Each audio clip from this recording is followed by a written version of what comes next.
Hello, and welcome to Blunt Talk. If you've been following along on our journey through all things that make cannabis amazing, you have undoubtedly noticed that we frequently say, years of prohibition has resulted in a lack of research into the medicinal uses of cannabis. As we near the end of our Cannabinoid series, we thought it would be fun to go through the history of cannabis, what we know about minor cannabinoids, and why full spectrum is key when seeking cannabis to treat medical conditions. So, grab a J and kick back. This one may be a tad long, as we explore nearly 12,000 years of cannabis history. Paleobotanists, scientists that study fossil plants, have found that cannabis was present about 11,700 years ago in Central Asia near the Altai Mountains and in Southeast Asia, not just growing in the wild but being domesticated to use for ropes and nets, food, and seeds for oil. Our ancestors would have chanced upon the intoxicating properties of heated cannabis and would have easily identified the resin produced by the female plants.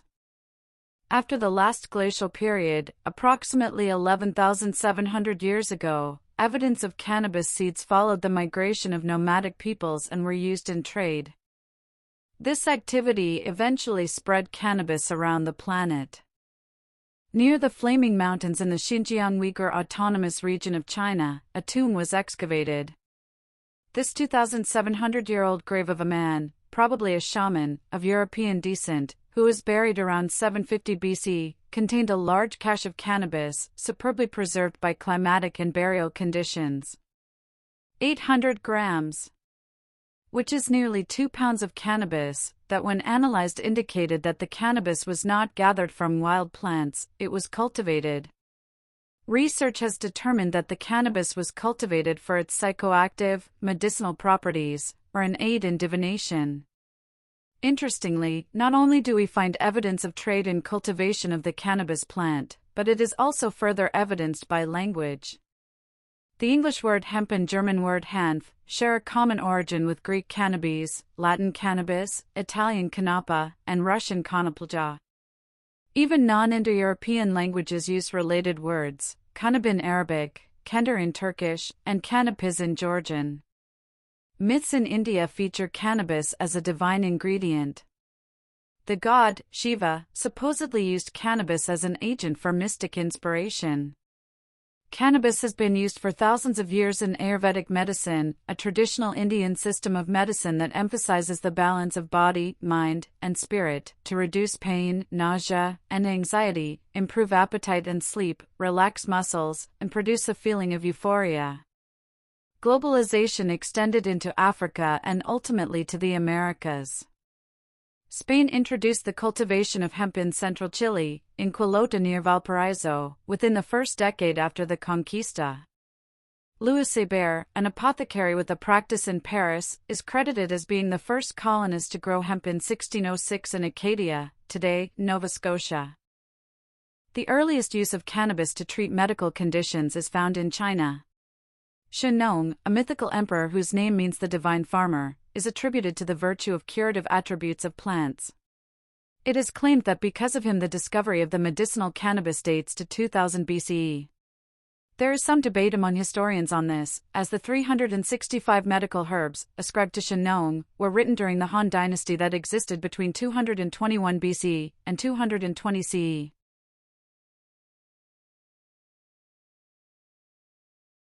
The Ebers Papyrus, in Egypt around 1500 BCE mentions using a topical application of cannabis for inflammation. Assyrian clay tablets describe using cannabis for depression. In Homer's Odyssey, Zeus' daughter Helen serves wine mixed with cannabis, though some claim it may have been opium, to quiet pain and strife, in reference to soldiers recovering from the Trojan War. An early description of post-traumatic stress injury. In the oldest existing encyclopedia, Naturalis Historia by Pliny, the Elder, 23-79 c., the author describes the cultivation of hemp for making ropes and nets. Pliny also discusses the medicinal uses of cannabis, recognizing the hemp and cannabis are related but different plants, indicating cannabis has pain relief and anti-inflammatory properties. Both Pliny and the Greek physician Dioscorides promotes a concoction made from the boiled root of the cannabis plant to relieve arthritis and gout. Finally, Claudius Galen wrote that it was customary in Italy to serve small cakes containing cannabis for dessert. J. Russell Reynolds was appointed as physician in ordinary in 1878 to Queen Victoria's household. In 1890, he wrote about his more than 30 years' experience with cannabis in The Lancet. He states that plant extracts could not be made uniformly as potency varied depending on seasons and where the plant was grown. An astute observation as THC would not be identified until 1964. 86 years later. In order to ensure consistency, Reynolds tried to always obtain cannabis from the same source and prepare a tincture that could be taken in drops. He found that cannabis was useful for a variety of painful illnesses including facial neuralgia, migraine, dysmenorrhea, and gout. So, what happened? Throughout the 20th century, restrictions on the use of cannabis, particularly in the United States, created obstacles. Especially with the discovery of other sedative and analgesic drugs such as aspirin. This included the Marijuana Tax Act in 1937 that established federal control over the use, possession, and sale of marijuana. Then in 1942, the removal of cannabis from the American Pharmacopoeia. But it was the 1961 United Nations Single Convention on Narcotic Drugs that placed cannabis under the strictest control regime, making cannabis a Schedule IV along with heroin. The golden age of cannabis ended in 1970 when it was declared a Schedule I drug in the USA, making research into the effects of cannabis practically impossible. The pharmaceutical industry has a documented history of opposing cannabis legalization, primarily due to financial concerns that natural, unpatentable cannabis will disrupt its market for pain medications, sleep aids, and antidepressants. Evidence for this opposition includes lobbying efforts, funding anti-legalization campaigns, and legal attempts to maintain strict drug schedules for cannabis. Alright, by now you're saying, phew, Carol, that's a long-winded answer to why utilizing full-spectrum cannabis products is the best method of consumption to treat medical conditions. And you would be right. What I'm trying to convey here is that, in its documented 11,700-year history, it was just as advances in science began to understand cannabis that Prohibition began. The endocannabinoid system was discovered in the late 1980s, early 1990s. When initial research focused on understanding the effects of THC, led to the identification of the CB1 receptor. Further research led to the discovery of endocannabinoids, like anandamide, and the CB2 receptor in the early to mid-1990s. At a time when scientific advancement was making headway into understanding how cannabis works, being classified as a Schedule I drug significantly hindered research as scientists were limited on their ability to obtain research-grade cannabis and were discouraged from pursuing federal funds for studies. A Schedule I drug is considered by the federal government to have no accepted medical use and a high potential for abuse.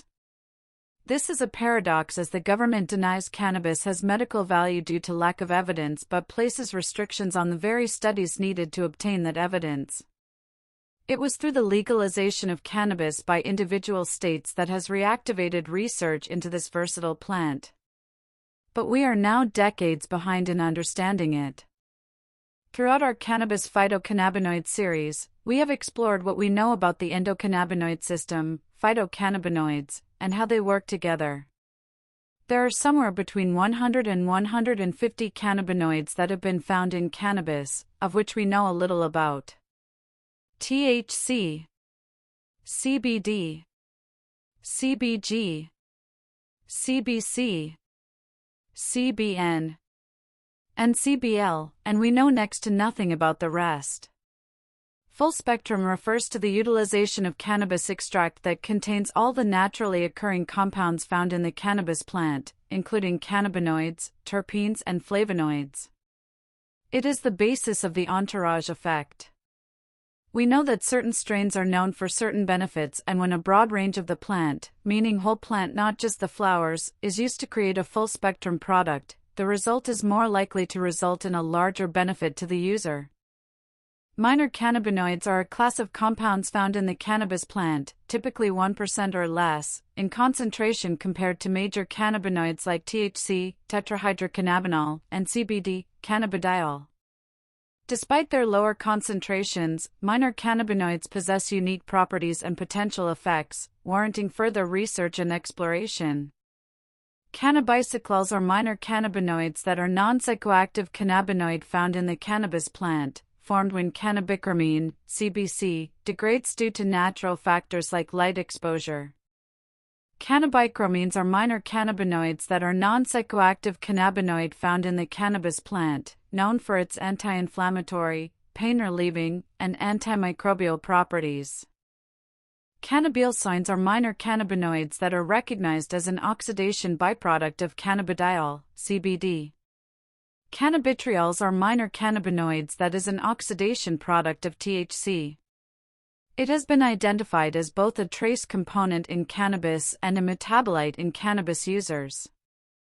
It is known to function as an anti-estrogen and aromatase inhibitor. Cannabidiols are cannabinoids that are a non-psychoactive compound found in cannabis plants, known for its potential therapeutic properties such as reducing inflammation, pain, and seizures, without causing the high associated with THC. Cannabidiols are minor cannabinoids that are a non-intoxicating cannabinoid found in cannabis and hemp plants, known as the mother cannabinoid because it serves as a precursor to other cannabinoids like THC and CBD. Unlike THC, CBG does not produce a high. It has potential therapeutic properties, including anti-inflammatory, antibacterial, and neuroprotective effects. Cannabinols and cannabinodiols are minor cannabinoids that are a mildly psychoactive compound that is formed as a byproduct of THC degradation. When THC is exposed to oxygen, light, and heat as the plant ages, it oxidizes and converts into CBN. Delta-8 tetrahydrocannabinols is a minor cannabinoid that is a psychoactive compound found in the cannabis plant, similar to but less potent than delta-9 THC. While it occurs naturally, it's typically found in small amounts, so commercial products are usually synthesized from hemp-derived cannabidiol, CBD, using chemical reactions. Delta-9 tetrahydrocannabinols are cannabinoids that are the primary psychoactive compound in the cannabis plant, responsible for the characteristic high associated with cannabis, including euphoria, altered perception, and impaired coordination. It is a cannabinoid that binds to CB1 receptors in the brain, impacting areas related to mood, memory, appetite, and pain. Then there are these which we know little to nothing about. 10-oxodelta-6A tetrahydrocannabinol, OTHC. Cannabichrominone, CBCF. Cannabifurin, CBF. Cannabiglendol. Delta-9 cis-tetrahydrocannabinol, cis-THC. Canbicitrin, CBT. Dihydrocannabifurin, DCBF. Trihydroxydelta-9 tetrahydrocannabinol, TRIO-HTHC. And cannabiropsol, CBR.